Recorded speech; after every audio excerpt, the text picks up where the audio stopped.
Brenda silosit më të madh të raketave bërthamore në botë. Në pamje të parë, një kapanon rakete mund të duket i thjeshtë, një bunker nën toksor i ndërtuar për të vendosur dhe lëshuar raketa. Po sikur të thosha se këto kapanone janë si kështjella të fshehura, të projektuara me kujdes për duruar çdo gjë, nga sulmet e armikut deri te vet kalimi i kohës. Brenda ato janë një botë e tyre, e ruajtur nga siguria e nivelit të lartë, me ekipe që jetojnë dhe marrin frym nga kjo përgjegjësi. Pra, çfarë duhet për ndërtuar dhe mbajtur atë lloj fuqie që mund të mbrojë kombet ose në duart e gabuara të kërcënojë të gjithë botën?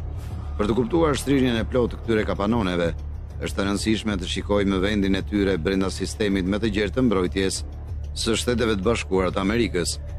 Me burime masive dhe të ushqyer nga një nga buxhetet më të mëdha të mbrojtjes që ka parë ndonjëherë bota, Amerika është siguruar që aftësitë e saj bërthamore të jenë të pakta, të shpërndara në përfushat veriore të Wyoming, Montana dhe North Dakota, gjenden disa nga kapanonet më strategjike në botë. Imagjinoni të përpiqeni të hyni në kasafortën e Bankës së Amerikës. Nuk ka gjasa, apo jo? E njëjta gjë vlen edhe për këto kapanone. Nëse nuk keni lejen e duhur, harrojeni atë.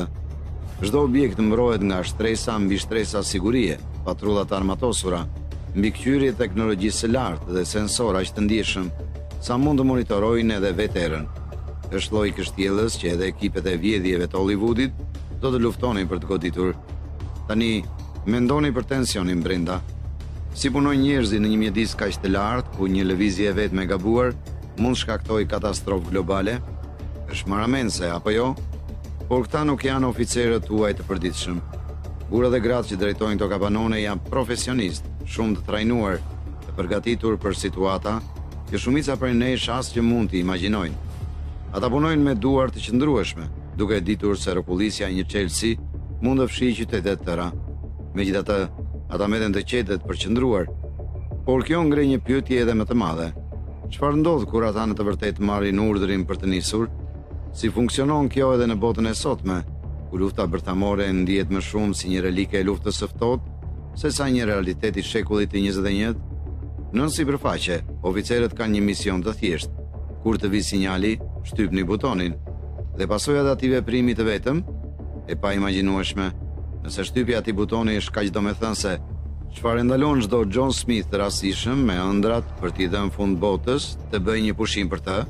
Kjo është ndërtesa mbështetëse mbi tokë që përzihet me peizazhin. Në pamje të parë, MAF duket mjaft bazë. Është një strukturë e vogël me profil të ulët, jo shumë e ndryshme nga